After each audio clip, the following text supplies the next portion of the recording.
As-Sunnah, As-Sunnah, As-Sunnah Foundation. As-Sunnah, As-Sunnah, As-Sunnah Foundation. আসসালামু আলাইকুম রহমতুল্লাহি অবরাকাতু। আলহামদুলিল্লাহ ওসসালাতু ওয়াসসালামু আলা রাসূলিল্লাহ বাদ। সুপ্রিয় দর্শক শ্রোতা ভাই বোন, দেশ কিংবা প্রবাস যে যেখান থেকে আমাদেরকে দেখছেন, আপনাদের সকলকে সাদর আমন্ত্রণ জানাচ্ছি আস-সুন্নাহ ফাউন্ডেশনের স্টুডিও থেকে। আপনারা দেখছেন আস-সুন্নাহ ফাউন্ডেশন আয়োজিত সাপ্তাহিক সরাসরি প্রশ্নোত্তরমূলক অনুষ্ঠান শরঈ সমাধানের ১৯২তম পর্ব। প্রিয় দর্শক, অন্যান্য দিনের মতো আজও ইনশাআল্লাহ তাআলা ১ ঘন্টা আপনাদের সঙ্গে থাকব এবং আপনাদের করা জীবন ঘনিষ্ঠ জিজ্ঞাসার কোরআন এবং হাদিসের আলোকে জবাব দেব। ওমা তৌফিক ইল্লা বিল্লাহ। আপনার জীবন ঘনিষ্ঠ যে কোনো জিজ্ঞাসা বাংলায় সংক্ষেপে মন্তব্যের ঘরে লিখুন। আমরা আপনাদের প্রশ্নগুলো থেকে বেশি সংখ্যক প্রশ্নের উত্তর দেওয়ার চেষ্টা করব ইনশাআল্লাহ তাআলা। আপনারা এই লাইভ অনুষ্ঠানটি দেখছেন আমাদের ভেরিফাইড ফেসবুক পেজ থেকে। আপনারা একই সঙ্গে দেখছেন এটি আস-সুন্নাহ ফাউন্ডেশনের ভেরিফাইড ফেসবুক পেজ থেকে এবং আমাদের ভেরিফাইড ইউটিউব চ্যানেল সহ অন্যান্য পেজ ও চ্যানেলসমূহে একযোগে। জ্ঞানের এই অনুষ্ঠানটি অন্যদের জানবার সুবিধার্থে, কোরআন এবং হাদিস ভিত্তিক ইলমের প্রচারের সুবিধার্থে আমরা শেয়ার করে দিতে না ভুলি, যাতে অন্যরাও সেখান থেকে জ্ঞান আহরণ করতে পারেন, তাদের প্রয়োজন পূরণ করতে পারেন। প্রিয় দর্শক, এই লাইভ অনুষ্ঠানটিতে আমরা শুরুতে আস-সুন্নাহ ফাউন্ডেশনের বিশেষ কোনো উল্লেখযোগ্য কার্যক্রমের সংবাদ দেওয়ার মতো থাকলে সেটি আপনাদেরকে আপডেট জানিয়ে রাখি। আজ আপনাদেরকে জানাবার মতো আমাদের কাছে যা আছে তা হলো, আপনারা জানেন যে বৃহত্তর চট্টগ্রামে যে স্মরণকালের ভয়াবহতম বন্যা হয়েছে, সে বন্যায় আস-সুন্নাহ ফাউন্ডেশন আলহামদুলিল্লাহ সাধ্যানুপাতে বন্যার্ত মানুষের পাশে দাঁড়াবার চেষ্টা করেছে এবং আলহামদুলিল্লাহ আমরা বৃহত্তর চট্টগ্রামের বিভিন্ন জায়গায় ৪২.৮ টন খাদ্য সামগ্রী বিতরণ করেছি। সে সাথে ১০,৮০০ লিটার পানি, ৫,০০০ প্যাকেট স্যালাড এবং ২,৫০০ প্যাকেট মোমবাতি আমরা বিতরণ করেছি এবং এগুলো ধাপে ধাপে বিতরণ করা হয়েছে। চট্টগ্রামের চন্দনাইশ উপজেলাতে ১,০০০ প্যাকেট, চট্টগ্রামের লোহাগাড়ায় ৫৩০ প্যাকেট, কক্সবাজারের পেকুয়াতে ৮০০ প্যাকেট, চকরিয়াতে ৬০০ এবং কক্সবাজারের রামু উপজেলায় ৫০০ এবং বান্দরবানের সদরে ৫০০, বান্দরবান আলীকদম উপজেলায় ৫০০ এবং সাতকানিয়ায় চরতি ইউনিয়ন আলাদা করে ১২২ প্যাকেট এবং টোটাল সাতকানিয়াতে আরও কিছু। সব মিলিয়ে আলহামদুলিল্লাহ আমরা এই ৭,০০০ এই পুরো ত্রাণ সামগ্রী সেটি ৭,৫৫২টি পরিবারের মধ্যে আমরা এই প্যাকেটগুলো করে, অর্থাৎ এতগুলো আপনার আইটেম, সেখানে চাল, ডাল, তেল, লবণ এবং আপনার শুকনো খাবারের মধ্যে চিড়া, মোমবাতি ইত্যাদি ছিল, এগুলো সবগুলো আমরা বিতরণ করেছি আল্লাহ তাআলার অশেষ মেহেরবানিতে। তো সর্বসাকুল্যে এই যে কার্যক্রম, আলহামদুলিল্লাহ এই কার্যক্রমটিতে আল্লাহ তাআলার মেহেরবানিতে আমরা চেষ্টা করেছি বেশি থেকে বেশি সংখ্যক মানুষকে ইনভলভ করার।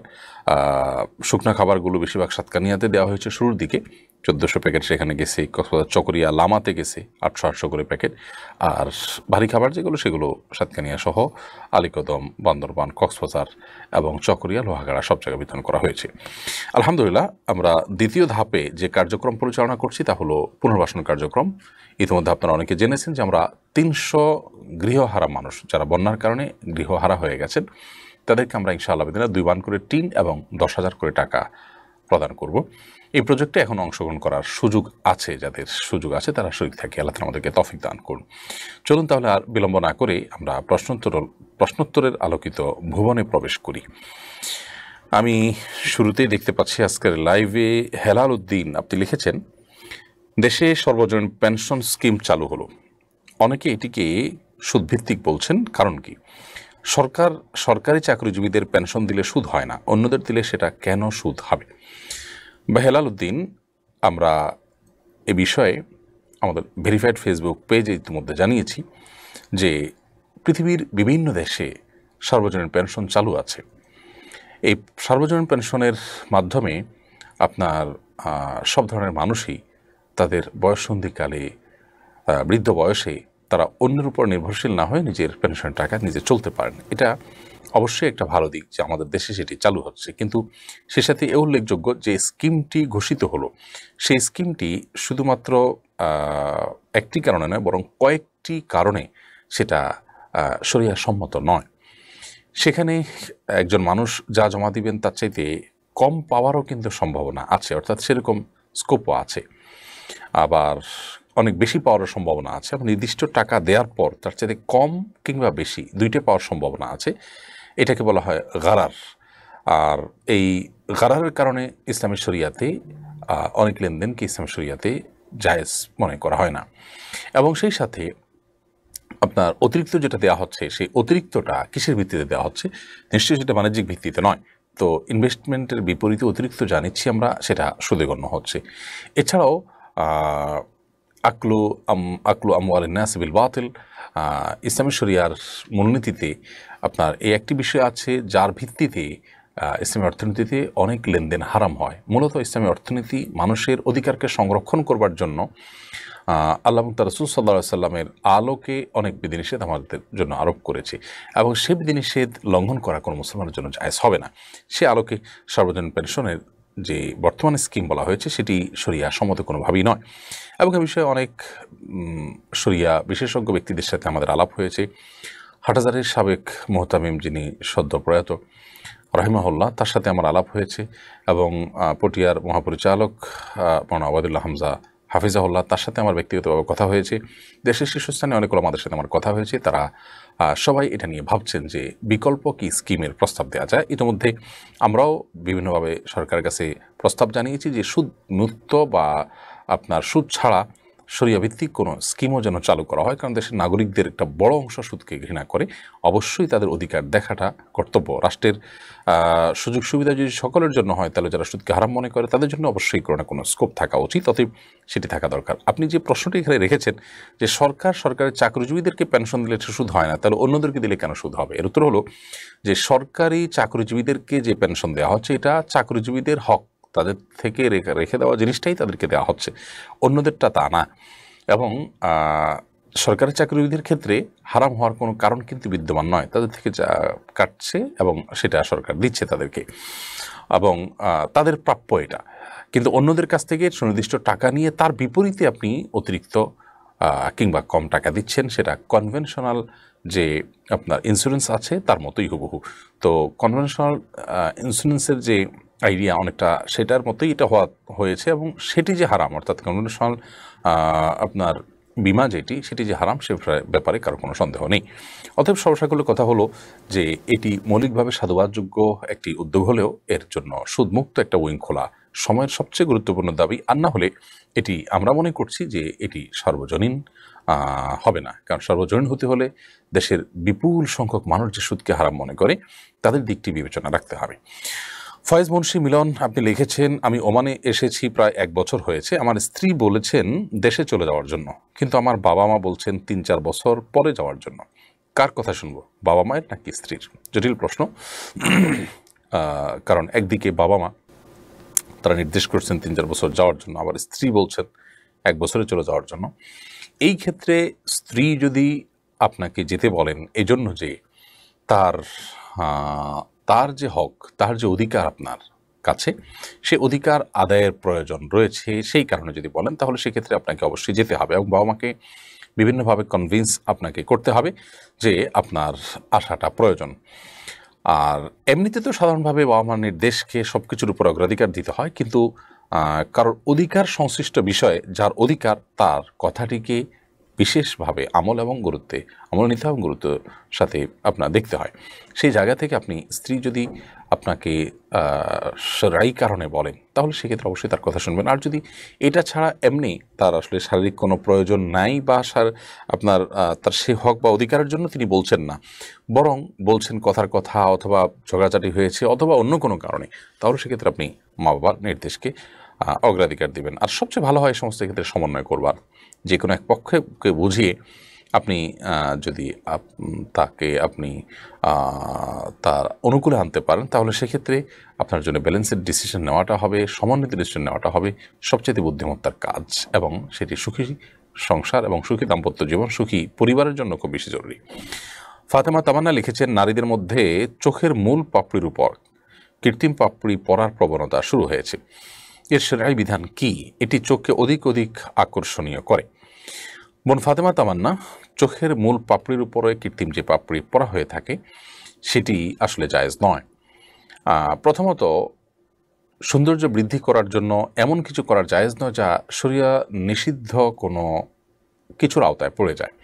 আমরা জানি নবী করিম সাল্লাল্লাহু আলাইহি সাল্লাম পরিষ্কারভাবে অভিসম্পাত করেছেন সে নারীর প্রতি যে নারী তার চুলের সাথে অন্য চুল যোগ করে নিজের চুল বড় সেটাকে প্রকাশ করেন, এবং সেই হাদিসের আলোকে এবং এর বাইরেও এ জাতীয় আর অনেকগুলো নির্দেশনা আছে যে নির্দেশনাগুলোর আলোকে মূলত আপনার এই পাপড়ির উপরে আলাদা কৃত্রিম পাপড়ি দিয়ে সেটাকে বড় দেখানো এটা জায়েজ নয়। ঠিক একই কারণে আপনার নখের উপরে কৃত্রিম আপনার নখ বসিয়ে সেটাকে বড় দেখানো, সেটাকে সুন্দর দেখানো এটা জায়েজ নয়।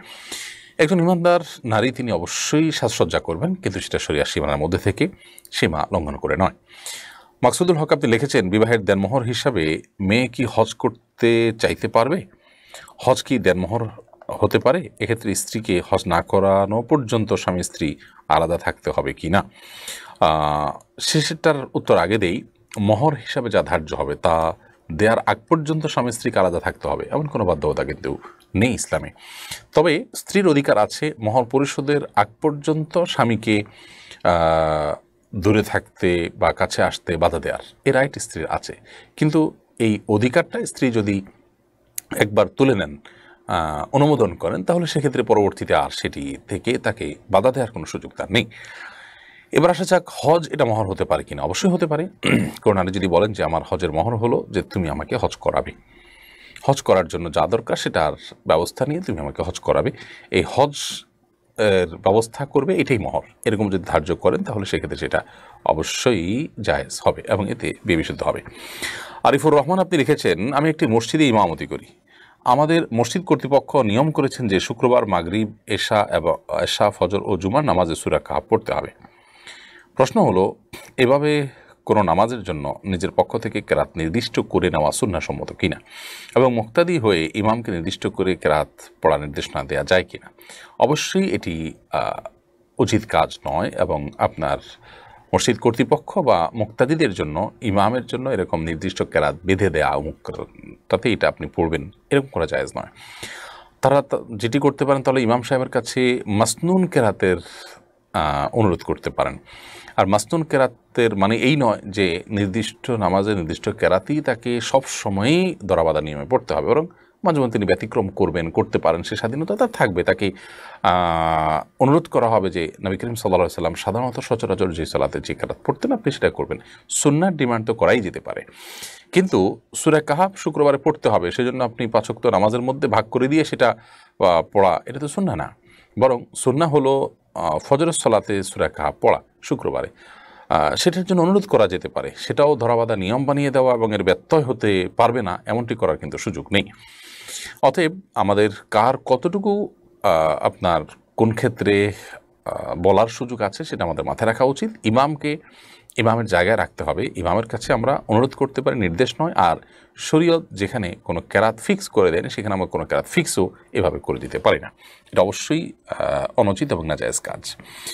শামিমা সুলতানা আপনি লিখেছেন, আমার 3টি সন্তান আছে, 3টি সিজারের মাধ্যমে হয়েছে। এরপর সন্তান ধারণ করলে আমার জীবন ক্ষতিগ্রস্ত হতে পারে, এই কারণে ডাক্তার লাইগেশন বা স্থায়ীভাবে বন্ধা করে দিয়েছেন।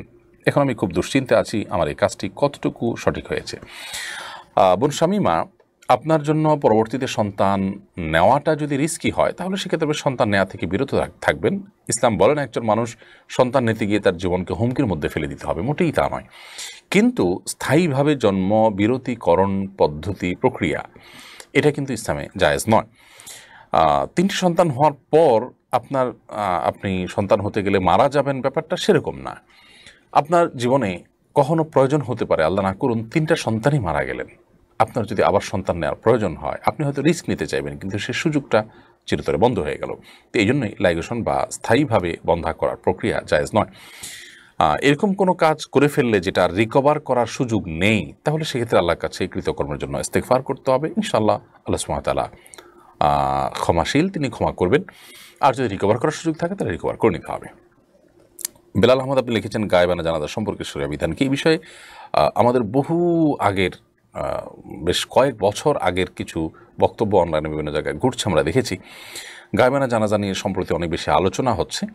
প্রথম কথা হলো, গায়বানা জানাজা হারাম এবং বেদাত নয়।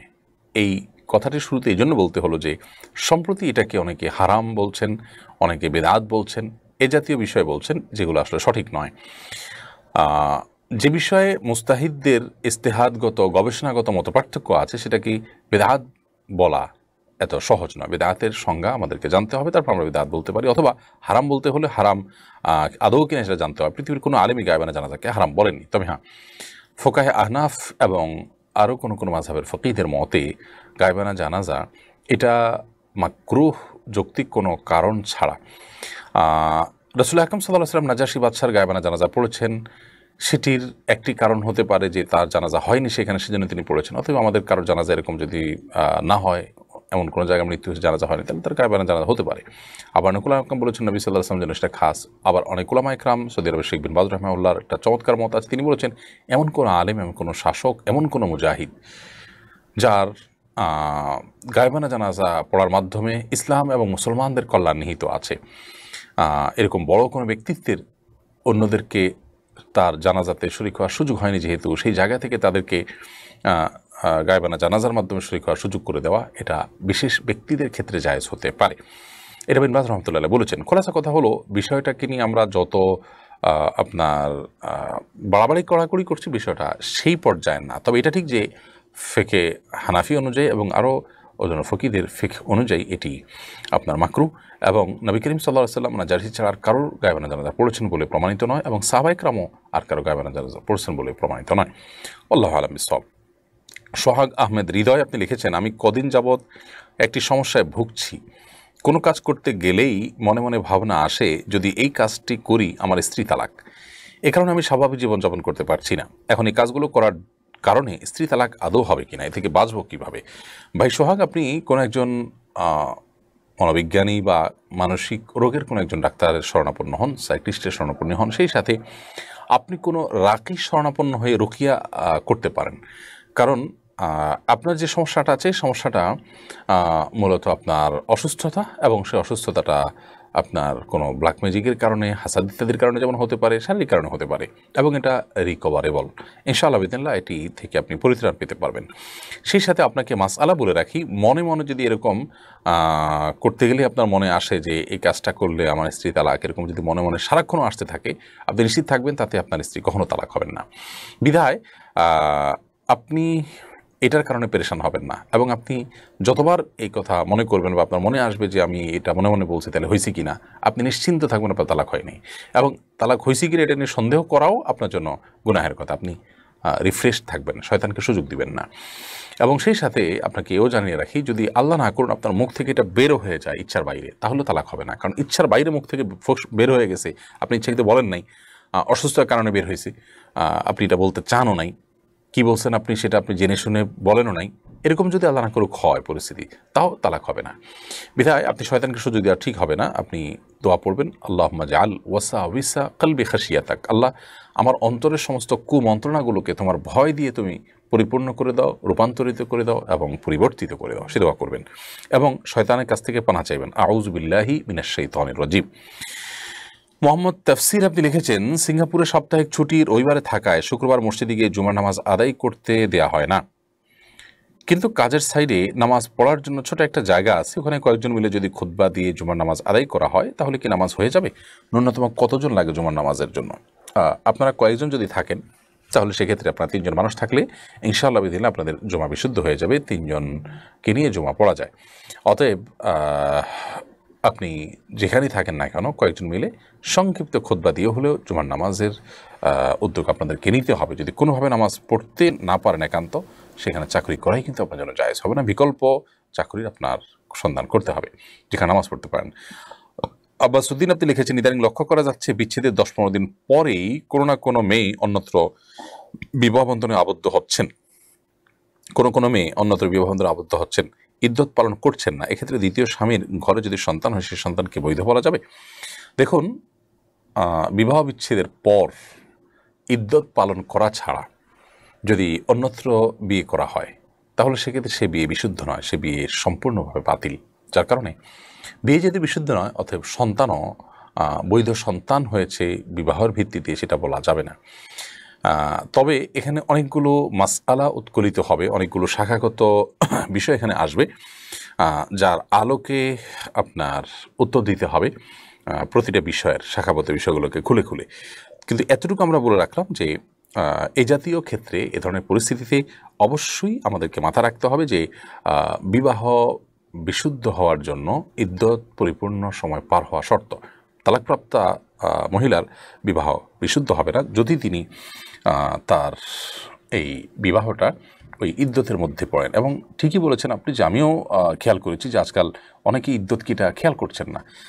কারোর তালাকের পর 3 মাস পর্যন্ত অপেক্ষা করা ছাড়া, 3টা মাসিক পর্যন্ত অপেক্ষা অতিক্রম হওয়া পর্যন্ত অপেক্ষা করা ছাড়া তিনি বিয়ে করলেন। তার মানে এই অবস্থায় যদি কোনো সন্তান, নতুন স্বামীর ঘরে কোনো সন্তান আসে, এই সন্তানটা আদৌ কি আগের স্বামীর না পরের স্বামীর, এটা ক্লিয়ার করা কঠিন। আজকাল অনেক টেস্ট বের হয়েছে, ইসলাম সর্বকালীন সব সময়ের জন্য প্রযোজ্য। অতএব একটা বেসিক নিয়ম আমাকে মেনে চলতে হবে যা সব সময়ের জন্য প্রযোজ্য হবে ইনশাআল্লাহ তাআলা। তাছাড়া শরিয়া নিষেধ করেছে, এর মধ্যে বহুবিধ কল্যাণ এর ব্যাপার আছে এটাকে মেনে চলার মধ্যে, বিধায় সেটি আমাদেরকে মেনে চলতে হবে। আমাতুল্লাহ মোশরাফা আপনি লিখেছেন, নিজের ফোনে ওড়না ছাড়া ছবি রাখা যাবে কিনা? রাখতে পারেন, আপনার নিজের মোবাইলে ফোনে একান্তে আপনি এটা রাখতেই পারেন, কোনো অসুবিধা নেই। তবে অবশ্যই আপনাকে খেয়াল রাখতে হবে যাতে এটা বেহাত না হয় এবং অন্যত্র গিয়ে আপনার প্রাইভেসি নষ্ট না হয়। রুহুল আমিন গাজী এটি থেকে আপনি লিখেছেন, আধুনিক যুগে সমাজ সংস্করণ কিভাবে সম্ভব? দেখুন, সমাজ সংস্কার এটা চলমান একটা প্রক্রিয়া, চলমান একটা কাজ, সকল যুগে সকল সমাজের জন্য এটি প্রযোজ্য। আধুনিক যুগের প্রক্রিয়া বা পদ্ধতি হয়তো ভিন্ন ধরনের হতে পারে, আধুনিক আর অনাধুনিক নয়, সকল যুগেরই সংস্কারের একটা ধারা থাকে, একটা পদ্ধতি, একটা প্রক্রিয়া থাকে, সেটি আমাদেরকে অনুসরণ করতে হবে। এই যুগে আমরা সমাজে সংস্কারযোগ্য বিষয়গুলোকে সংস্কার করব। আধুনিক যে সমস্ত মাধ্যম আছে সেগুলো আমরা এক্ষেত্রে গ্রহণ করতে পারি, সেই উপায়গুলো আমরা গ্রহণ করতে পারি, যে উপকরণগুলো আছে সেগুলোকে আমরা গ্রহণ করতে পারি, জাস্ট এইটুকু। কিন্তু সংস্কার এটি ঠিকই আমাদেরকে অব্যাহত রাখতে হবে যদি সংস্কারযোগ্য বিষয় থাকে। আবু মোহাম্মদ আপনি লিখেছেন, আমি একটি লাইফ ইন্স্যুরেন্সে এজেন্ট হিসেবে কাজ করি। আমার কাজের জন্য কোম্পানি আমাকে কমিশন দেয়। প্রশ্ন হলো, আমি যে কমিশন পাই এটা কোম্পানির সাথে আমার চুক্তি অনুযায়ী পাই, এখন আমার কি কমিশন হালাল নাকি হারাম? দেখুন, লাইফ ইন্স্যুরেন্স কোম্পানিতে আপনি যে কাজ করছেন, প্রথমত লাইফ ইন্স্যুরেন্সের যে ফরম্যাট প্রচলিত আছে, বহুল প্রচলিত, এগুলোকে উলামায়ে কেরাম জায়েজ বলেন না। মুফতিগণ এগুলোকে জায়েজ বলে ফতোয়া দেন না, এবং সেগুলো নাজায়েজ হওয়ার জন্য বিস্তারিত কারণ দর্শানো হয়েছে, বিস্তারিত ব্যাখ্যা বিশ্লেষণ করা হয়েছে এর আগে বহুবার। বিধায় এই বিষয়ে আপনার মাথা রাখতে হবে যে মৌলিকভাবে এটিই নাজায়েজ। এর পাশাপাশি আপনি যে প্রশ্ন করেছেন যে আপনার কাজের জন্য কোম্পানি আপনাকে কমিশন দেয়, আপনি এই কমিশনটা নিতে পারেন কিনা? আমরা সাধারণভাবে কমিশন নিয়ে যদি আলাদা করে উত্তর দিই, তাহলে আপনি কোনো কোম্পানিতে কাজ করছেন, ধরা যাক কাজটা হালাল, সেখানে আপনি সেলসম্যান, আপনাকে কমিশন দেওয়া হলো, সেই কমিশন অবশ্যই হালাল। আপনাকে যদি কোম্পানি চুক্তিভিত্তিক কমিশন দেয় যে তুমি এত বেশি বিক্রি করলে তোমাকে এ হারে কমিশন দেওয়া হবে, অবশ্যই আপনি সেই কমিশনের ভিত্তিতে কাজ করতে পারেন। আর যদি বেতনই নয়, পরিপূর্ণ কমিশন নির্ভর চাকরি হয়, তাহলে সেক্ষেত্রেও কিন্তু আপনি সেটি করতে পারেন, সেটি হারাম নয়। মালিকা হান্নান আপনি লিখেছেন, 2 বার আকিকা দেওয়া যাবে কিনা? 2 বার আকিকা দেওয়ার তো কোনো প্রয়োজন নেই, আকিকা একবারই বিধিবদ্ধ, দ্বিতীয়বার আকিকা দিলে সেটা আকিকা নয়, সেটা অপ্রয়োজনীয় কাজ হিসেবে বিবেচিত হবে। বিশেষ করে শরীয়ত যেখানে আকিকা একাধিক রাখেনি অপশন, অতএব দ্বিতীয়বার আকিকা দেওয়ার প্রশ্নই ওঠে না, আমরা একবার আকিকা দিব। হ্যাঁ, প্রথমবার আকিকা হয়েছে কিনা সন্দেহ আছে, সেজন্য আপনি দ্বিতীয়বার আকিকা দিলেন, তাহলে সেটাই পরেরটাই আকিকা হিসাবে চূড়ান্ত হলো। প্রথম যেটা সন্দেহমূলক, আদৌ দেওয়া হয়েছে কিনা কোনো প্রুফ নাই, প্রমাণ নাই, তাহলে সেটা নাই ধরে আপনি একবারে আকিকা করেছেন বলে ধর্তব্য হবে। সুমাইয়া রিদিতা লিখেছেন, বউ শাশুড়ির দ্বন্দ্ব কিভাবে দূর করা যায়, কিভাবে মধ্যস্থতা করব? বউ শাশুড়ির দ্বন্দ্ব এটা আমাদের সমাজে বহুকাল থেকে চলে আসছে, আলহামদুলিল্লাহ ধীরে ধীরে সেটি কমছে। আমি মনে করি যে ধীরে ধীরে সেটি কমছে। শাশুড়িদের মধ্যে বউকে নিজের মেয়ের মতো দেখার প্রবণতা একটু হলেও বাড়ছে, এবং পুত্রবধূদের প্রতি টর্চার একটু হলেও কমেছে।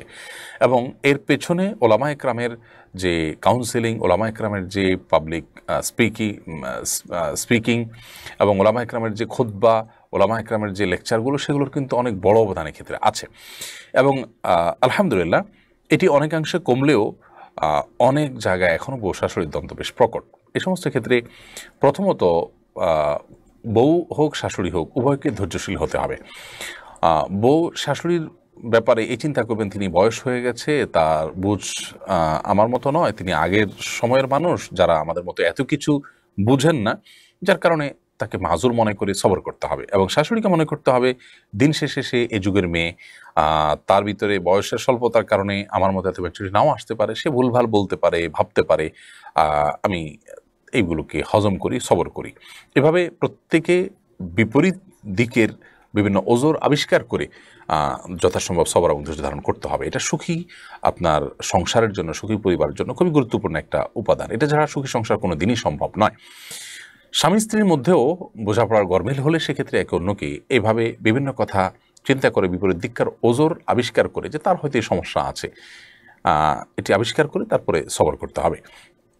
আর স্বামী যারা, তারা নিজের স্ত্রী এবং মা তাদের মধ্যকার যে দ্বন্দ্ব আছে, এই দ্বন্দ্বকে দূর করবার জন্য বা এটাকে কমাবার জন্য, নিয়ন্ত্রণ করবার জন্য তারা সচরাচর চেষ্টা করবেন তাদের উভয়ের সাথে সমন্বয় করা। সমন্বয় করতে না পারলে কোথায় কাকে প্রায়োরিটি দিতে হবে আর বাকি অপরজনকে ম্যানেজ করতে হবে সেটা খেয়াল করতে হবে। শুধুমাত্র ল দিয়ে যে ওনার কথা মানতে হবে, ওর কথা আমি মানবো না, শরিয়ার দৃষ্টিকোণ থেকে এর গুরুত্ব বেশি, ওটা গুরুত্ব নাই, এইভাবে ফতোয়া বা মাসআলা দিয়ে সংসার জীবনে শান্তি আনা সম্ভব না। সেজন্য মাসআলা তো বলবোই, পাশাপাশি মাসালা জ্ঞানের পাশাপাশি কাণ্ড জ্ঞানে আমাদের থাকতে হবে। আর সেটি হলো যে বউ শাশুড়ির মধ্যকার দ্বন্দ্ব যাতে প্রকট আকার না করে, সেজন্য উভয়ের মধ্যে সমন্বয় কীভাবে করা যায়, একজনকে কথা শুনলেন তাহলে অপরজনকে কীভাবে ম্যানেজ করা যায়, প্রয়োজনে একটু বোকা সেজে হলেও, তার বকাঝকা শুনে হলেও আপনার সেটি করতে হবে।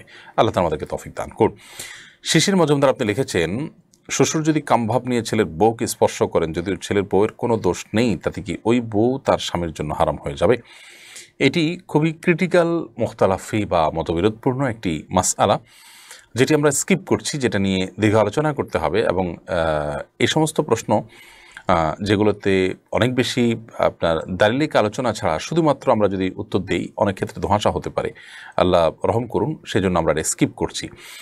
ফোকাহে আহনাফের মতে এক্ষেত্রে আপনার যে সিদ্ধান্ত, সেই সিদ্ধান্তের সপক্ষে কি যুক্তি দলিল আছে সেগুলো উপস্থাপন না করলে ভুল বুঝতে পারি আমরা। আবার অন্যান্য ফকিরা যারা এটাকে ডিনাই করেছেন, তারা ডিনাই করেছেন যে সেগুলোর ভিত্তিকে সেগুলোও বলতে হবে। আমরা ইনশাআল্লাহ দিন আলাদা করে কোনো ক্লিপে যদি সম্ভব হয় এটা নিয়ে কথা বলবো। ফারজানা ইসলাম লিখেছেন, কোনো বিধবা মেয়ে পরকালে তার স্বামীকে পাওয়ার আশায় বিয়ে না করলে কি কোনো সমস্যা হবে? দেখুন, নিজের চরিত্র হেফাজত করবার প্রয়োজনে যদি বিয়ে করার দরকার হয়, নিজের পর্দা, পশিদা, দিনদারিতা রক্ষার খাতিরে, তাহলে সেক্ষেত্রে বিয়ে করার সামর্থ্য থাকলে তার অবশ্যই বিয়ে করা উচিত। না করলে সেটা তার জন্য অবশ্যই শরীর দৃষ্টিকোণ থেকে কোনো প্রশংসনীয় কাজ হবে না, বরং কোনো কোনো ক্ষেত্রে সেটি নাজায়েজ এবং গুনাহে পর্যবসিত হতে পারে।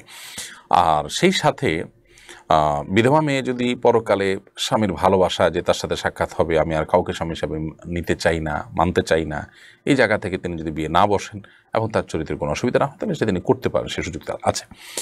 তহমিনা তনি লিখেছেন, হাতে তিল থাকলে রান্না ভালো হয়, পায়ে তিল থাকলে দেশ বিদেশে যাওয়া যায়, এসব বিশ্বাস করা কি শিরক নয়? এগুলো এক প্রকারের শিরক, এতে বড় শিরক হবে না। এ জাতীয় বিষয়, এটা থাকলে এটা হয়, এটার প্রভাব আছে, এটার মধ্যে এই কার্যকরিতা আছে, বা এটা থাকলে এই ভাগ্যকে ইন্ডিকেট করে, এ জাতীয় বিষয়গুলো ভুল ধারণা, নিশ্চয়ই ভুল ধারণা এবং কুসংস্কারাচ্ছন্ন বিশ্বাস। এগুলোর কোনো ভিত্তি ইসলামী শরীয়তে নেই এবং এটি বাস্তব ভিত্তিক নয়। আমরা আব্দুল আজিজ লিখেছেন, মৃত ব্যক্তির কপালে চুমু খাওয়া যাবে কিনা? মৃত ব্যক্তির কপালে চুমু খাওয়া জায়েজ আছে। নবী করিম সাল্লাল্লাহু আলাইহি ওয়াসাল্লামের কপালে আবু বকর সিদ্দিক রাদিয়াল্লাহু তাআলা চুমু এঁকে দিয়েছেন, সেখান থেকে বোঝা যায় যে এটি নাজায়েজ বা হারাম কাজ নয়। তবে পুরুষদের, মেয়েদের কপালে চুমু খাবেন, অথবা মাহারাম হলে তারা পরস্পরের কপালে চুমু খেতে পারেন।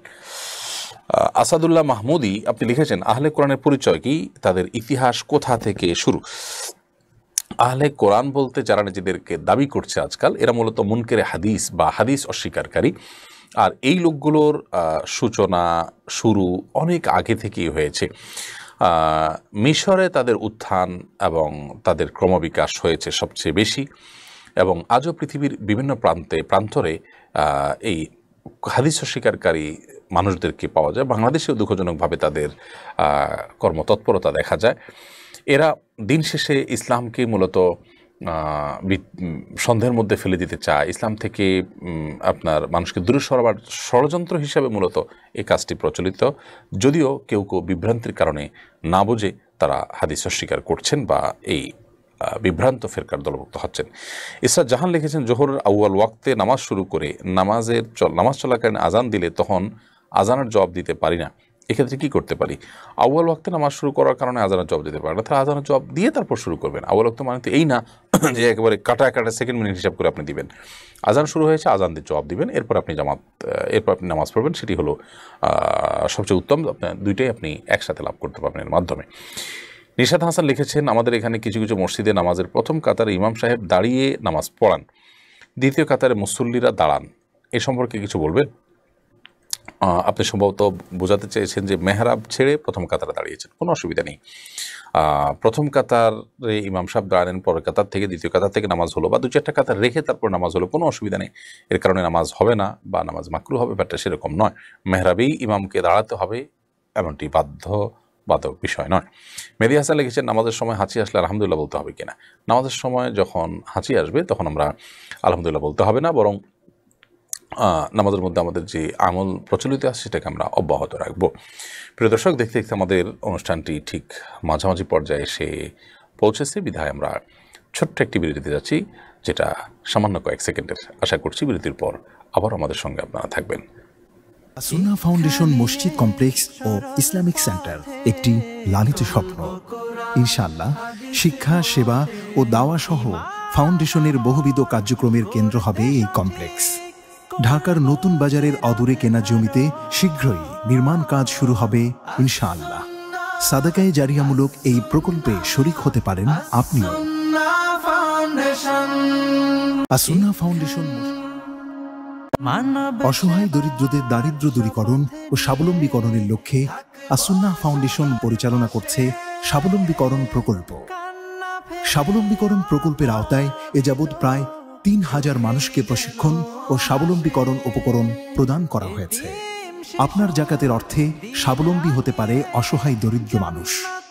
সুন্নাহ ফাউন্ডেশনের জাকাত তহবিলে জাকাত পাঠাতে ভিজিট করুন www.asunnahfoundation.org/donate/zakat। প্রিয় দর্শক, বিরতির পর আবারও আপনাদেরকে স্বাগতম জানাচ্ছি। আমরা এর আগে মেহেদী হাসান ভাইয়ের প্রশ্নের উত্তর দিয়েছি। এ পর্যায়ে যে প্রশ্নটি দেখতে পাচ্ছি আমি, তা হলো বোন আফরোজা। আপনার প্রশ্নে আপনি লিখেছেন, মা যদি দুধের শিশুর উপর জুলুম করে, শিশু একটু জ্বালাতন করলেই যদি তাকে মারধর করে, তাহলে কি মায়ের গুনাহ হবে? অবশ্যই গুনাহ হবে। মা হলে যে সন্তানের প্রতি অত্যাচার অবিচার করার রাইট বা সুযোগ আছে, অধিকার আছে, ব্যাপারটা তা নয়।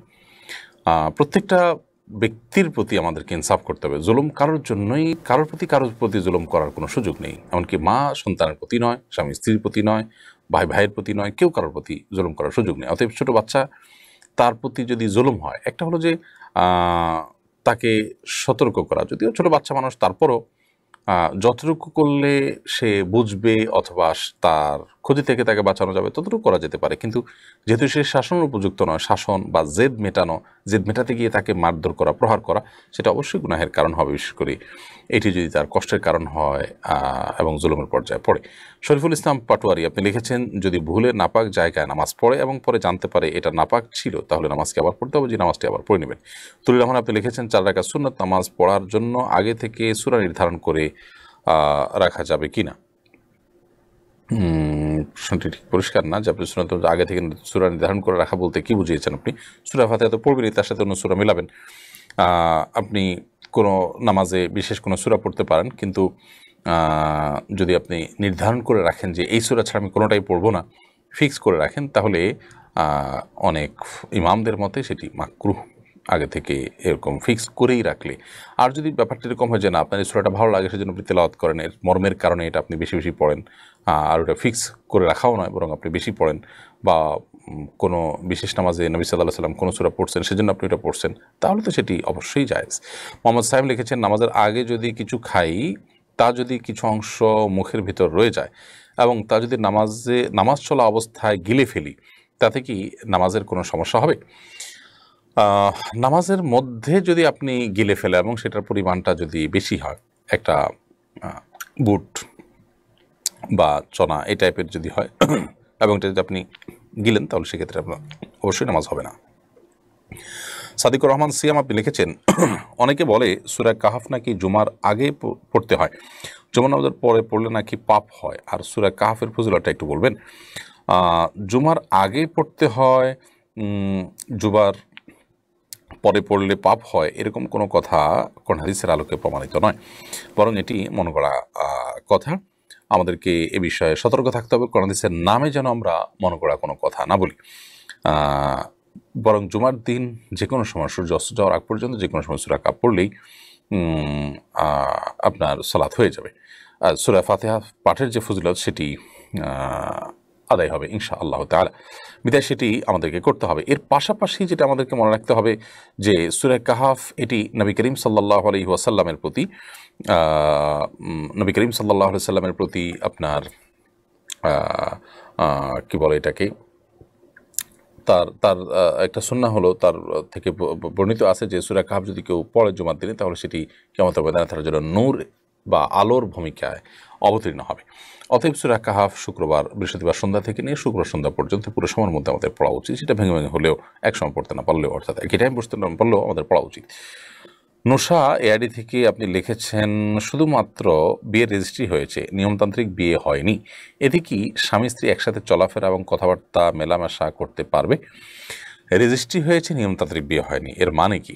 এর মানে যদি এই হয় যে এক পক্ষ নিয়মতান্ত্রিক প্রস্তাব করেছেন, আরেকজন সম্মতি গ্রহণ করেছেন, এরকম কিছু হয়নি, জাস্ট স্বামীর ঘরে স্বামীর নাম, স্ত্রীর ঘরে স্ত্রীর নাম, আর সেখানে স্বাক্ষর হয়েছে, এবার বলে বিয়ে হয়নি, তাহলে সে স্বামী স্ত্রী সুলভ থাকা যাবে না। অর্থাৎ কাবিননামাতে ধরা যাক যে স্বামী অমুক, স্ত্রী অমুক, সাক্ষী অমুক অমুক, সেখানে শুধু লেখা আছে, এরকম যদি থাকে তাহলে বিয়ে হবে না। আর যদি লেখা থাকে সেখানে যে আমি অমুককে বিয়ের প্রস্তাব করছি, আরেকজন বললো আমি কবুল করেছি, এই কথাগুলো লেখা থাকে, সে লেখার উপরে ভিত্তি করে সিগনেচার হয়, তাহলে সেটা জায়েজ হবে।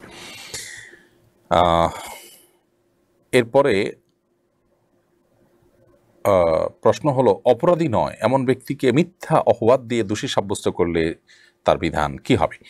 দেখুন, কোনো ব্যক্তি অপরাধী নয়, দোষী নয়, তাকে যদি আপনি দোষী সাব্যস্ত করেন, তাকে যদি আপনি অপরাধী সাব্যস্ত করেন, বা তার নামে মিথ্যা অপবাদ দিয়ে তাকে যদি আপনি দোষী হিসাবে সমাজের মানুষের কাছে প্রতিষ্ঠিত করান, পরিচিত করান, কিংবা তার প্রতি জুলুমমূলক বিচার করেন, তাহলে সেক্ষেত্রে অবশ্যই এটা ভয়াবহ অপরাধের কথা, এবং এ ধরনের অপরাধ আল্লাহ সুবহানাহু ওয়া তাআলা নিজেও মাফ করবেন না কিয়ামতের ময়দানে। সংশ্লিষ্ট ব্যক্তি যার প্রতি আপনি জুলুম করেছেন, সেই ব্যক্তি ঠিকই আল্লাহ রাব্বুল আলামিনের কাছে জুলুমের বিচার চাইবেন এবং আল্লাহ সুবহানাহু ওয়া তাআলা সে বিচার করবেন। বিধায় মানুষের প্রতি জুলুম এটা এত ভয়াবহ বিষয় যে নবী করিম সাল্লাল্লাহু আলাইহি ওয়াসাল্লাম বলেছেন, মৃত্যুর আগে আগে, সেদিন আসা আগে আগে তোমরা নিজেদের পারস্পরিক জুলুমগুলোকে তোমরা মিটিয়ে নাও, চুকিয়ে নাও, সেই মামলাগুলোকে যেগুলো পরস্পরতে করেছো।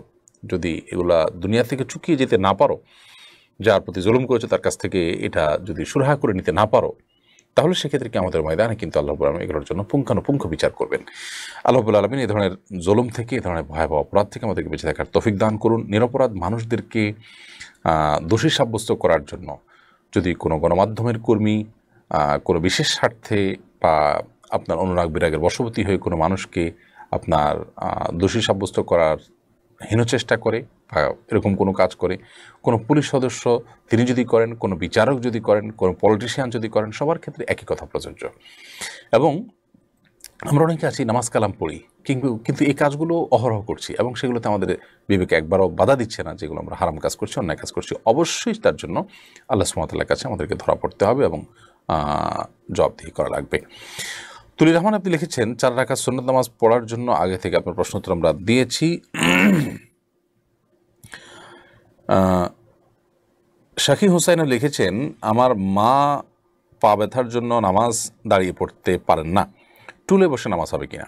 আপনার মা যদি পা ব্যথার জন্য দাঁড়িয়ে নামাজ পড়তে না পারেন, তো অবশ্যই তিনি চেয়ারের জায়গায় টুলে বসে নামাজ পড়তে পারেন, কোনো অসুবিধা নেই। ইফতেখার হোসেন জাহিদ লিখেছেন, সরকারি চাকরির জন্য ঘুষ দিতে বাধ্য হলে করণীয় কি? সরকারি চাকরি ছাড়া বিকল্প আপনার বহু রাস্তা খোলা থাকতে পারে, অবশ্যই সেই রাস্তা আপনার অবলম্বন করা উচিত। যেই কাজে ঘুষ দেওয়া ছাড়া কাজটা হবে না এবং সেটা আপনার জন্য অপরিহার্য না হলে নয়, এবং আপনার অধিকার থেকে আপনাকে বঞ্চিত করা হচ্ছে অন্যায়ভাবে, তাহলে সেক্ষেত্রে আপনি বাধ্য হয়ে সেখানে ঘুষ দিলে সেই ক্ষেত্রে, অর্থাৎ এই ধরনের এক্সক্লুসিভ ক্ষেত্রে সেটি জায়েজ হতে পারে শুধুমাত্র। এরপর মোহাম্মদ তামিমুল ইসলাম লিখেছেন, আমি যে মসজিদে সালাত আদায় করি সেখানে ইমাম কিছু বিদআত আমলে অভ্যস্ত, তার পিছনে কি সালাত কবুল হবে? ইমাম যদি বিচ্ছিন্ন কোনো কাজ করেন যেটা বিদআত, তাহলে সেক্ষেত্রে তার পিছনে নামাজ পড়ে নামাজ আদায় হয়ে যাবে। কিন্তু যদি আপনার কাছে আশেপাশে বিকল্প কোনো ইমামের পিছনে সালাত আদায় করার অপশন খোলা থাকে, যিনি বিদআতে লিপ্ত নন, তাহলে অবশ্যই সেটিকে আপনি প্রায়োরিটি দেওয়া উচিত। বাট এই ভদ্রলোকের পিছনে নামাজ পড়লেও নামাজ হয়ে যাবে যিনি কিছু বিদআতে আক্রান্ত। আর যদি চিন্তাগতভাবে বিদআতে আকবর বা বড় বিদআতের মধ্যে তিনি লিপ্ত থাকেন, তাহলে সেটা কিন্তু আপনার ভিন্ন বিষয়, এবং সেটির কারণে নামাজ তার পিছনে জায়েজ নাও হতে পারে, বিশেষ করে ইসলামের গণ্ডি থেকে যিনি খারিজ হন, এই পর্যায়ে যদি হন। তানজিলা আক্তার ইভা লিখেছেন, যদি আমার শাশুড়ির সাথে যৌক্তিক তর্ক বিতর্ক হয় তাহলে কি আমার গুনাহ হবে? আমি সঠিক কথা বলায় তিনি মনে কষ্ট পেয়ে আমাকে বদদোয়া করলে আমার ক্ষতি হবে কিনা? দেখুন, যথাসম্ভব এই সমস্ত ক্ষেত্রে আমরা যেটি বলছিলাম যে সমন্বয় করতে হবে, এবং বিনয়ের সাথে কোনো তর্ক করার প্রয়োজন হলে করতে হবে, দ্বিমত করতে হবে। আপনি সুন্দরভাবেই করেছেন, তর্ক হয়ে গেছে হয়তো, বাট আদব লেহাজ বজায় রেখে করেছেন, তাহলে তিনি অন্যায়ভাবে যদি আপনার প্রতি বদদোয়া করেন তাহলে ইনশাআল্লাহ আপনার ক্ষতি হবে না। কিন্তু যথাসম্ভব মুরব্বী হিসাবে মা বাবার মতো শ্রদ্ধা করার যে দায়িত্বশীলতা, সেই জায়গা থেকে আপনার উচিত হবে চেষ্টা করা, যাতে করে তার প্রতি কোনো অবিচার না হয় এবং তার সাথে বেয়াদবি না হয়, সেদিকটা আমাদের খেয়াল করতে হবে। ইউসুফ হোসেন আপনি লিখেছেন, আমি ভুলবশত কান ছিদ্র করেছিলাম, এতে করে কি আমার নামাজ বা অন্য আমলের কোনো ক্ষতি হবে? আপনি যদি ইচ্ছাকৃতভাবে এই কাজটি করেন তাহলে ভিন্ন কথা, পুরুষের জন্য এটা জায়েজ নয়। আপনার যদি আপনি ভুলে করেন তাহলে ইনশাআল্লাহ যেহেতু ইচ্ছাকৃত হয়নি, গুনাহ হবে না আশা করছি। প্রিয় দর্শক, ছোট্ট একটি বিরতিতে আমরা যাচ্ছি, কয়েক সেকেন্ডের বিরতির পর ইনশাআল্লাহ আবার আমরা ফিরে আসছি। আশা করছি আমাদের সঙ্গেই থাকবেন। অসহায় দরিদ্রদের দারিদ্র্য দূরীকরণ ও স্বাবলম্বীকরণের লক্ষ্যে আসুন্নাহ ফাউন্ডেশন পরিচালনা করছে স্বাবলম্বীকরণ প্রকল্প। স্বাবলম্বীকরণ প্রকল্পের আওতায় এ যাবৎ প্রায় ৩,০০০ মানুষকে প্রশিক্ষণ ও স্বাবলম্বীকরণ উপকরণ প্রদান করা হয়েছে। আপনার জাকাতের অর্থে স্বাবলম্বী হতে পারে অসহায় দরিদ্র মানুষ। আসুন্নাহ ফাউন্ডেশনের জাকাত তহবিলে জাকাত পাঠাতে ভিজিট করুন www.asunnahfoundation.org/donate/zakat। কমপ্লেক্স ও ইসলামিক সেন্টার, একটি লালিত স্বপ্ন। ইনশাআল্লাহ শিক্ষা, সেবা ও দাওয়া সহ ফাউন্ডেশনের বহুবিধ কার্যক্রমের কেন্দ্র হবে এই কমপ্লেক্স। ঢাকার নতুন বাজারের অদূরে কেনা জমিতে শীঘ্রই নির্মাণ কাজ শুরু হবে ইনশাআল্লাহ। সাদাকায়ে জারিয়ামূলক এই প্রকল্পে শরীক হতে পারেন আপনিও। আসুন্নাহ ফাউন্ডেশন মসজিদ। প্রিয় দর্শক, বিরতির পর আবারও আপনাদেরকে স্বাগতম জানাচ্ছি আমাদের সেরাই সমাধানের 192তম পর্বে। আমরা বিরতির আগে ভাই ইউসুফ আপনার প্রশ্ন উত্তর দিয়েছি। ভাই আব্দুর রহমান আপনি লিখেছেন, পানি খাওয়ার সময় দোয়া পড়বো নাকি বিসমিল্লাহ পড়বো? পানি পানের জন্য আলাদা কোনো দোয়া নেই, বরং বিসমিল্লাহ বলে আমরা পান এবং আহার শুরু করব। কিন্তু বিসমিল্লাহ বলে পানি পান করলেই চলবে ইনশাআল্লাহ তাআলা। নিশাদ হাসান আপনি লিখেছেন, আমাদের এখানে কিছু মসজিদে ইমাম সাহেব মেহরাবে দাঁড়ান না, নামাজের প্রথম কাতারে দাঁড়ান। এই প্রশ্ন উত্তর আমরা দিয়েছি একটু আগেই, মনে হয় রিপিট হয়েছে প্রশ্নটি, আবার আপনি করেছেন। ওমর ফারুক আপনি লিখেছেন, মার্বেলের টাইলস অনেকটা আয়নার মতো, এর উপর নামাজ পড়া যাবে কিনা? এত বেশি যদি পরিষ্কার হয় যে শরীরের চেহারার অবয়ব সব কিছু বোঝা যায় পরিষ্কারভাবে, তাহলে সেক্ষেত্রে সেখানে নামাজ পড়া উচিত হবে না, কারণ সেটি নামাজের মনোযোগকে নষ্ট করবে। যদিও নামাজ আদায় হয়ে যাবে, কিন্তু মাকরু হবে এরকম জায়গায় নামাজ পড়লে, অর্থাৎ ত্রুটিপূর্ণ হবে নামাজটা। আর যদি শুধুমাত্র অবয়ব দেখা যায়, পরিষ্কার কিছু বোঝা না যায়, অর্থাৎ মনোযোগ নষ্ট হওয়ার মতো কিছু না থাকে, তাহলে সেক্ষেত্রে সেটা জায়েজ হবে। তাসনিয়া তানি আপনি লিখেছেন, একই বাড়িতে একই বিছানায় থেকেও যদি স্বামীর সাথে 6 মাসেরও বেশি সময় ধরে শারীরিক সম্পর্ক না হয় তাহলে কি অবশিষ্ট থাকে? একই বাড়িতে বা একই বিছানায় থাকলেই শারীরিক সম্পর্ক হতে হবে বিবাহ রক্ষার জন্য, ব্যাপারটি সেরকম নয়। এরপরও যদি শারীরিক সম্পর্ক না হয়, বিয়ে ঠিকই অবশিষ্ট থাকবে। দেখতে হবে যে বিষয়টি কেন। যদি মনোমালিন্যের কারণে হয় এবং দুজনের মধ্যে ঝগড়া বিবাদের কারণে হয়, কিংবা কোনো একজনের পক্ষ থেকে আপনার অতিরিক্ত অভিমানের কারণে হয়, তাহলে সেক্ষেত্রে সেটি অবশ্যই গর্হিত। সেটির জন্য যিনি দায়ী বা যার তরফ থেকে হচ্ছে সেটা অবশ্যই গ্রহণযোগ্য নয়, কোনো যুক্তিতেই সেটি গ্রহণযোগ্য হতে পারে না। বাট কোনো শারীরিক অসুস্থতার কারণে কিংবা অন্য কোনো যৌক্তিক কারণে যদি হয়, তাহলে সেটি নাজায়েজও নয় এবং তার কারণে বিয়ে ভাঙার তো প্রশ্নই ওঠে না। শাহিন খান আপনি লিখেছেন কোনো হাফেজ আত্মহত্যা করলে তার মাপ পাওয়ার রাস্তা আছে কিনা? হাফেজ হোক আর গায়ে হাফেজ হোক, সবার জন্য একই কথা, আত্মহত্যা করা গুনাহ, কবিরা গুনাহ। আল্লাহ সুবহানাহু ওয়া তাআলা চাইলে তাকে মাফ করতেই পারেন, কিন্তু অবশ্যই তিনি অপরাধযোগ্য গুনাহ করেছেন। এমনি জাহিদ হাসান আপনি লিখেছেন নামাজে মনোযোগ বাড়ানোর জন্য ভালো কিছু পরামর্শ চাই। নামাজে মনোযোগ বাড়াবার জন্য নামাজ যত সময় নিয়ে ধীরে ধীরে পড়তে পারবেন তত বেশি আপনার মনোযোগ ধরে রাখাটা সহজ হবে। রুকু, সিজদা, দাঁড়ানো, ওঠা, কেরাত সব কিছু খুব লম্বা সময় নিয়ে খুবই ধীরে সুস্থে আপনি করার চেষ্টা করবেন। যা পাঠ করছেন নামাজে সেগুলো বুঝে পাঠ করার চেষ্টা করবেন। নামাজের যথেষ্ট আগে থেকে প্রস্তুতি নিয়ে নামাজ জন্য বসবেন। অন্য মনস্ক হওয়ার মতো বিষয়গুলো, মোবাইল টিপাটিপি ইত্যাদি, এগুলো থেকে বিরত থাকবেন। আরও এরকম বহুবিধ প্রস্তুতি এবং সতর্কতা যদি আপনি অবলম্বন করেন, ইনশাআল্লাহ ভিতরে নামাজে মনোযোগ থাকবে। হাসান মুর্শি আপনি লিখেছেন আমি ইতালি থাকি। ইতালির সরকার মাঝে মধ্যে বিভিন্ন দিবস উপলক্ষে অথবা কাজের দিকে কর্মীদের মনোবল বৃদ্ধি করার জন্য সকল কর্মজীবীকে একটা অ্যামাউন্ট টাকা উপহার হিসেবে দেয়। এই টাকা নিয়ে কি হালাল হবে? হ্যাঁ, অবশ্যই হালাল হবে। কোনো সরকার যদি মুসলমান অমুসলমান যে কেউ আপনাকে উপহার দিয়েছেন আপনার কোনো কর্মের প্রেরণা জন্য, অবশ্যই সেটা গ্রহণ করা যায়, যেটি নাজায়েজ বা হারাম নয়। রাশেদ ইসলাম লিখেছেন আমি দুবাই থাকি। এখানে অনেক বাঙালি রাস্তাঘাটে কাজ করে, বিভিন্ন মানুষ এদেরকে পানি বা খাবার দেয়। অনেকেই 2, 4, 10 দিরহাম দেয়। এই টাকা নেওয়া কি তাদের জন্য হালাল হবে? অবশ্যই জায়েজ আছে। আপনি কাজ করছেন, যিনি দিচ্ছেন তিনি মনে করছেন যে আপনার যা স্যালারি তা দিয়ে আপনার চলে না, বা আপনি গরিব বা কষ্টে আছেন, সেই হিসাবে আপনাকে দিচ্ছেন, কোনো অসুবিধা নেই। হ্যাঁ, যদি জাকাতের টাকা দিচ্ছে আপনি জানেন, বলে দেয়, অথবা এটা জাকাত আপনি পরিষ্কার থাকে, এমনিতেও হাদিয়াত বা সাধারণ দান হিসাবে দিলে যে কেউ নিতে পারেন। জাকাত দিয়েছেন সেটা বলে দিলে বা আপনি সেটা নিশ্চিত হতে পারলে সেক্ষেত্রে আপনি জাকাতের হকদার না হলে অ্যাভয়েড করবেন। আর যদি হকদার হন তাহলে আপনি নিতে পারেন। HM শাওন আপনি লিখেছেন যমজ সন্তান লাভের কি কোনো আমল আছে? জানাবেন আশা করি। যমজ সন্তান লাভের জন্য বিশেষ কোনো দোয়া বা আমল আছে বলে আমার জানা নেই। তবে একজন মানুষ আল্লাহ সুবহানাহু ওয়া তাআলার কাছে নেক সন্তান আশা করবেন, চক্ষু শীতলকারী সন্তানের জন্য আল্লাহ তাআলার কাছে দোয়া করবেন। সেটা যমজ সন্তান দিয়ে যেমন হতে পারে, সিঙ্গেল সন্তান দিয়ে আল্লাহ তাআলা দিতে পারেন, ছেলে দিয়ে দিতে পারেন, মেয়ে দিতে পারেন। আলাদা করে কোনো প্যাকেজ নির্ধারণ করে আল্লাহ তাআলার কাছে দোয়া করা, এটা আসলে আমাদের জন্য বেশিরভাগ ক্ষেত্রে কল্যাণকর বা যৌক্তিক দোয়া নয়। কারণ হলো আমি তো জানি না যে এর মধ্যে আমার জন্য কল্যাণ আছে কিনা। এই জন্য আল্লাহ সুবহানাহু ওয়া তাআলাকে নির্দিষ্ট ফরম্যাট ঠিক করে দিয়ে আমি চাওয়া যে আল্লাহ আমি এটা চাই আপনার কাছে, এইভাবে চাই, সেটা একরকম। দোয়ার যে আদব আছে, দোয়ার যে আপনার সেটা কিন্তু আপনার জায়েজ হবে না এবং সেটা অনুচিত হবে, যেহেতু আপনি আল্লাহ সুবহানাহু ওয়া তাআলাকে কোনো একটা ফরম্যাটের মধ্যে ফিক্স করে দিচ্ছেন, ব্যাপারটা সেরকম।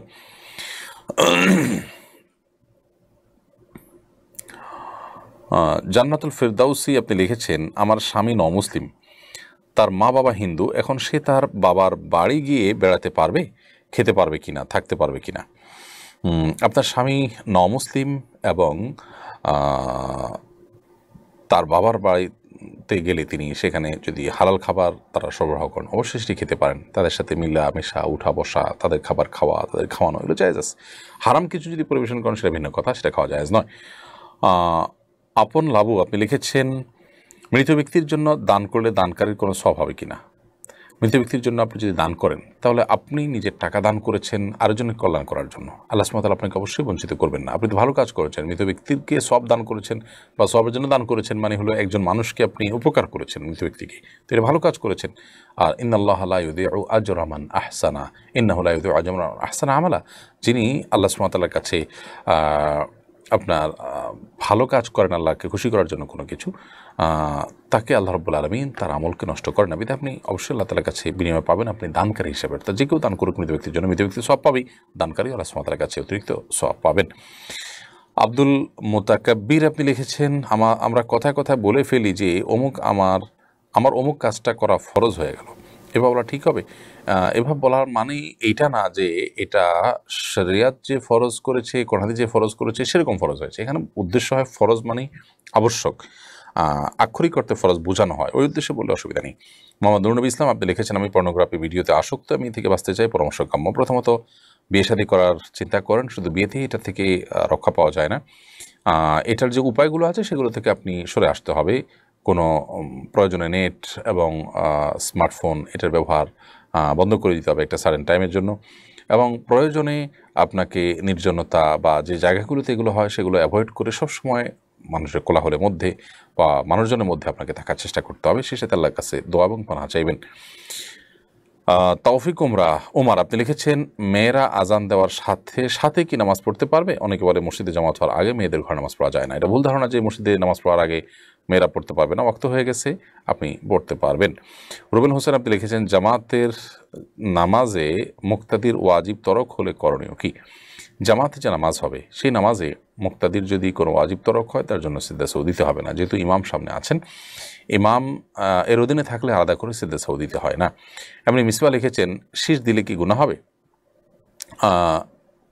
শীষ আপনি কেন দিচ্ছেন, কী জন্য দিচ্ছেন, সেটি একটা বিষয়। এমনিতে সাধারণভাবে শীষ দিলে সেটি গুনাহের কোনো কারণ নয়।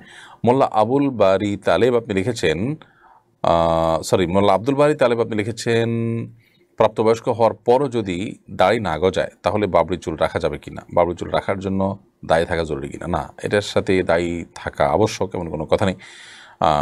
দাড়ি যদি কারণ না থাকে, না গজায়, তিনি চুল বড় রাখতে পারবেন না, ব্যাপারটা তা নয়। সুমাইয়া খাতুন লিখেছেন, আমি ইদ্যত পালন না করে যে গুনাহ করেছি এটা থেকে বাঁচার উপায় কি, প্লিজ জানাবেন।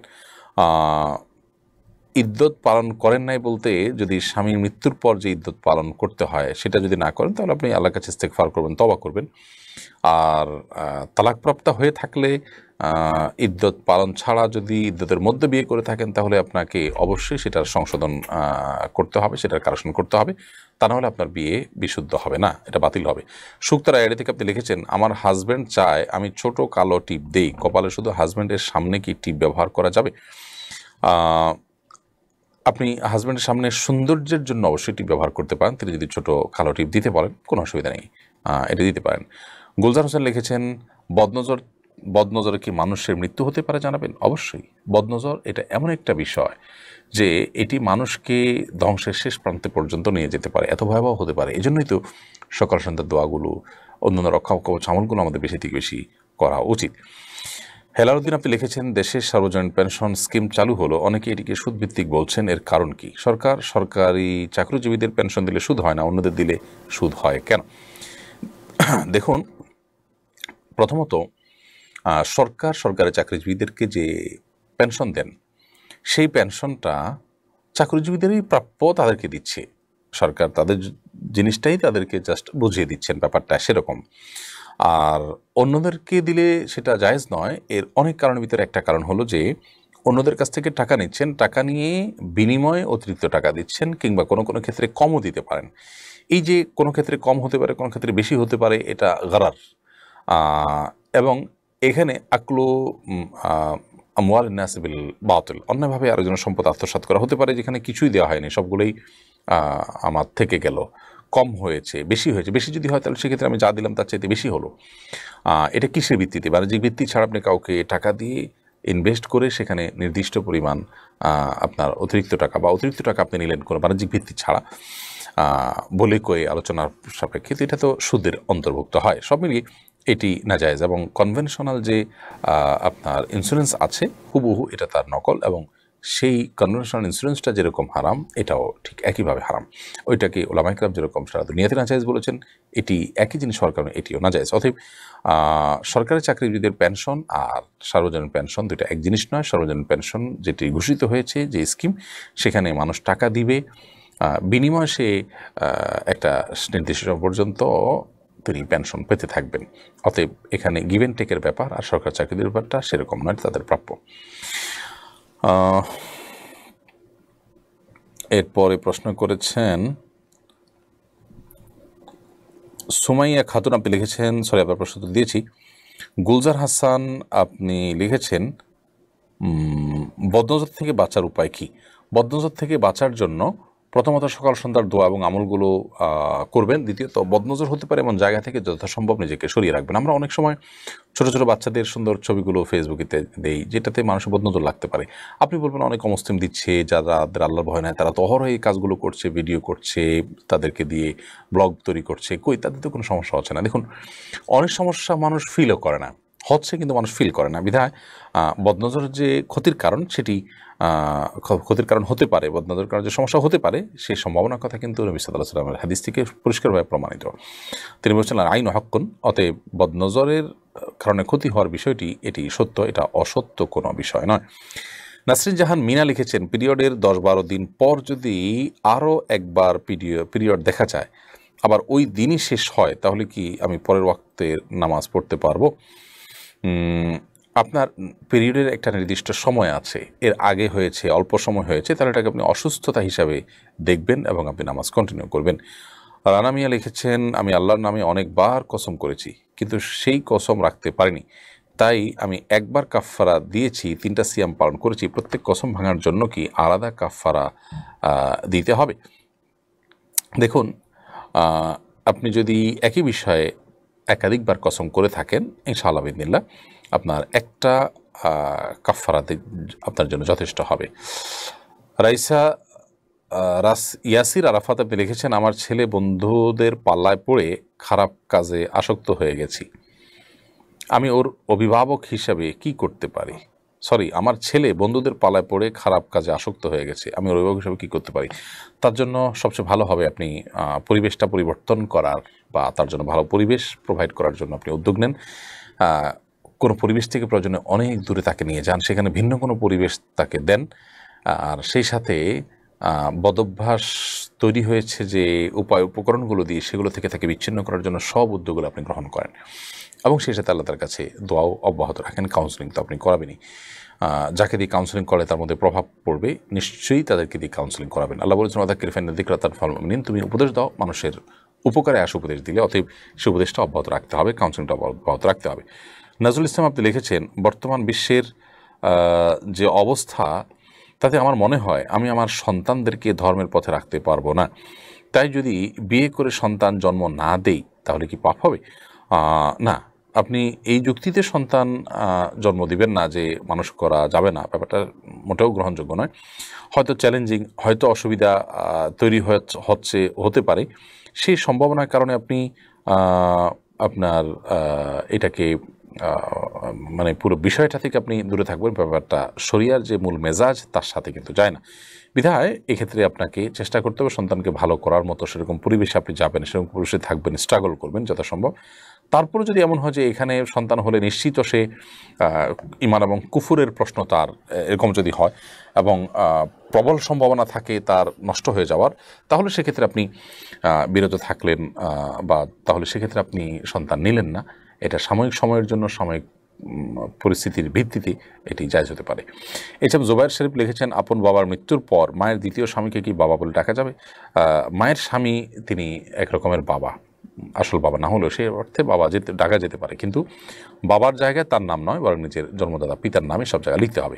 সামির আক্তার লিখেছেন, রাতে ঘুমানোর আগে সূরা মুলক না পড়ে ফোনে তেলাওয়াত শুনলে কি একই সওয়াব পাওয়া যাবে? হাদিসে যেহেতু পড়ার কথা আসছে, অতএব আপনি পড়বেন, যদিও শোনাটা পড়ার সমতুল্য, সেই হিসাবে পড়তে একান্ত না পারলে শোনাটা তার কাজ দিবে, এই আশা জোরালোভাবে করা যায়। মামুন ইসলাম আপনি লিখেছেন, মোবাইলে কোরআন তেলাওয়াত রিংটোন হিসেবে ব্যবহার করা যাবে কিনা? অবশ্যই সেটি মোবাইলের কোরআনের প্রতি আদব এবং শিষ্টাচারের পরিপন্থী হবে রিংটোন হিসেবে যদি ব্যবহার করি, কারণ কোরআনে কারীম এর আয়াতকে এটা এক ধরনের অপব্যবহার করা হবে যদি এটাকে রিংটোন হিসেবে ব্যবহার করেন। এটাকে ঠোঙা হিসেবে ব্যবহার করলে, অন্য কোনো কাজ ব্যবহার করলে, মানে কোরআনে কারীমকে একটা তুচ্ছ কাজ ব্যবহার করলেন, সেটা যেরকম এটাও অনেকটা সেরকম, বিধাটা জায়েজ হবে না। এমনি সুমন লিখেছেন, মাজারের মেলায় গিয়ে আইসক্রিম বিক্রি করা কি আমার জন্য জায়েজ হবে নাকি গুনাহ হবে?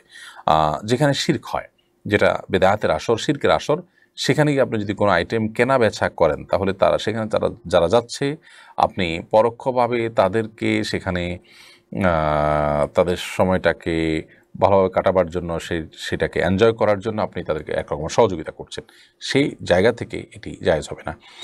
রহমান আপনি লিখেছেন, মেয়েরা কি ঘরে থেকে অনলাইনে হালাল টাকায় কেকের ব্যবসা করতে পারবে? মেয়েরা ঘরে বসে যদি হালাল টাকায় কেকের ব্যবসা করতে চান তাহলে সে করতে পারেন।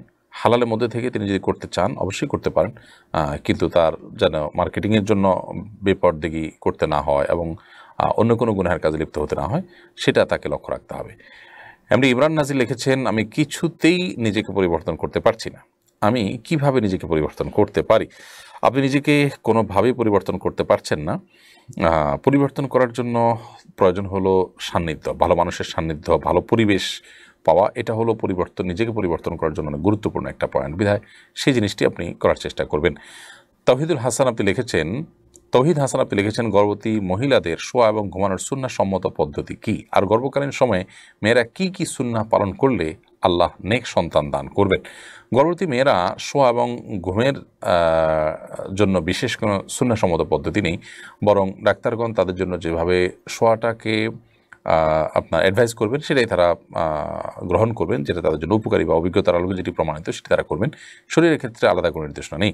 আর গর্ভকালীন সময়ে একজন মা তিনি অবশ্যই তার জীবনে কঠিন একটা সময় আসছে, সেটা যেন সহজ হয়, আল্লাহর কাছে দোয়া করবেন এবং কঠিন কাজ সহজ হওয়ার জন্য যে আমলগুলো সেগুলো তিনি নিজেকে নিয়োজিত রাখবেন।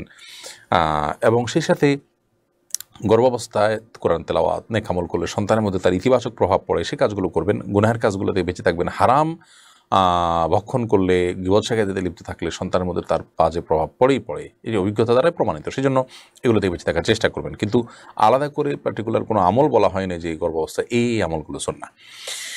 মোহাম্মদ রায়হান পাটোয়ারি লিখেছেন, আমি দুবাই থাকি, আমার কোম্পানি সিরিয়ানি মুসলিম, শুক্রবার জুমার নামাজ পড়তে দেয় না, আমার ভিসা হয়ে গেছে, কি করতে পারি? আল্লাহ তাআলা আপনার প্রতি রহম করুন। যদি আপনাকে জুমার নামাজ পড়তে না দেয়, সেই কোম্পানিতে চাকরি না করে আপনি অন্য চাকরি খুঁজতে হবে, প্রয়োজনে আপনি যাবেন না।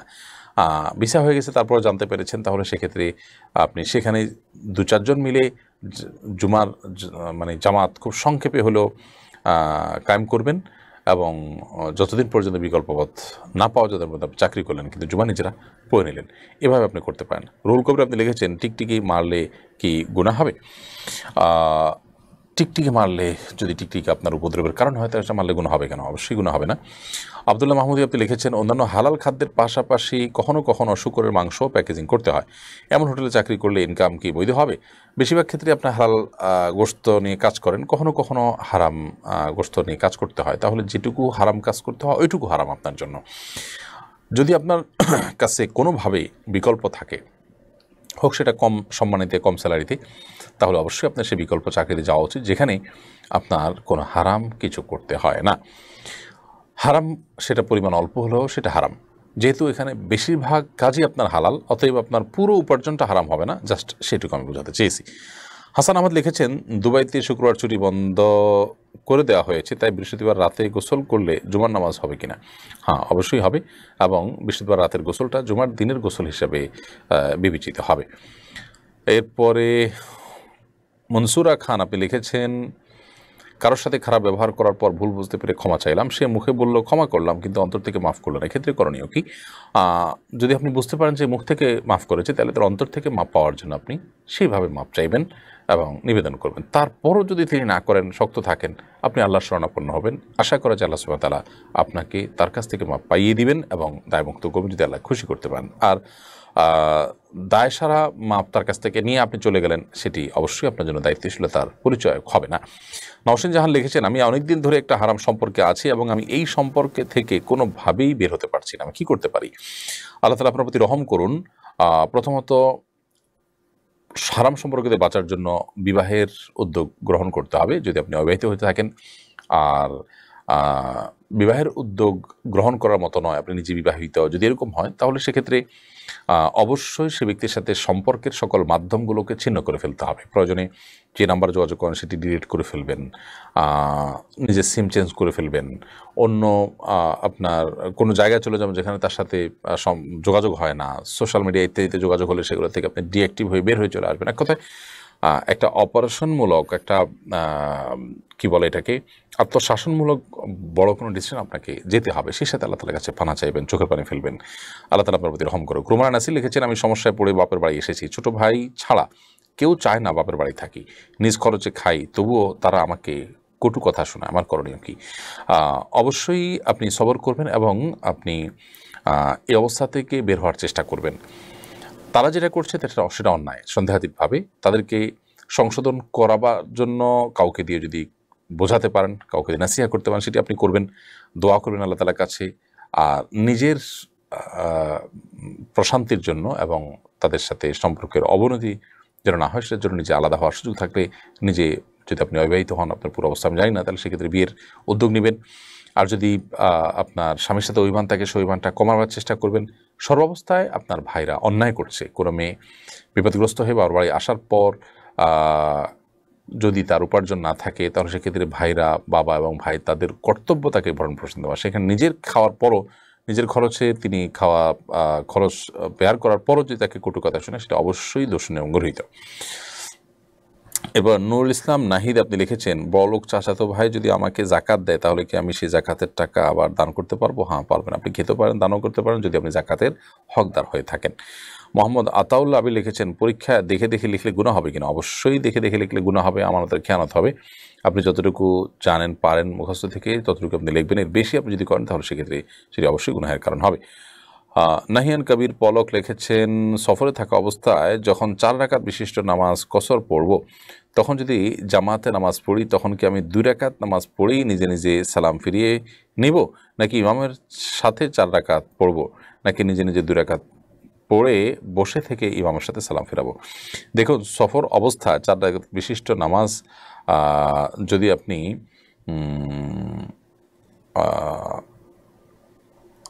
4 রাকাত বিশিষ্ট নামাজ যখন আপনি পড়বেন, যদি আপনি জামাতে পড়েন আর ইমাম সাহেব স্থানীয় হয়, তাহলে অবশ্যই আপনি ইমামের সাথে 4 রাকাত পড়বেন। এছাড়া আর কোনো অপশন আপনার জন্য নেই। প্রিয় দর্শক, দেখতে দেখতে অনুষ্ঠানের একেবারে শেষ প্রান্তে আমরা চলে আসছি। এইচএসসি এবং আলিম পরীক্ষা চলমান আছে। পরীক্ষার্থীদের জন্য আমাদের শুভকামনা রইল, নেক দোয়া রইল, তারা যেন সততার সাথে নকলমুক্ত এবং অন্যের দেখাদেখি মুক্ত, কারোর কাছ থেকে বলা, কারোর কাছ থেকে দেখা ছাড়া, কারোর কাছ থেকে শোনা ছাড়া যেন আমরা পরীক্ষা দিতে পারি সততার সাথে, আমাদের সাথে। সে তৌফিক আল্লাহ তাআলা দান করুন এবং ভালো ফলাফল যেন আমরা করতে পারি। আল্লাহ তাআলা আমাদের পরীক্ষা বরকত দান করুন, পরীক্ষার্থীদের পরীক্ষাকে সহজ করে দিন। সে দোয়া রেখে আজকের মতো এখানে শেষ করছি। ইনশাআল্লাহ বিদিনিল্লাহ দেখা এবং কথা হবে আগামী পর্বে একই সময়। আল্লাহ তাআলা আমাদের সকলকে সে পর্যন্ত সুস্থ রাখুন, নিরাপদে রাখুন। জাযাকুমুল্লাহ খাইর।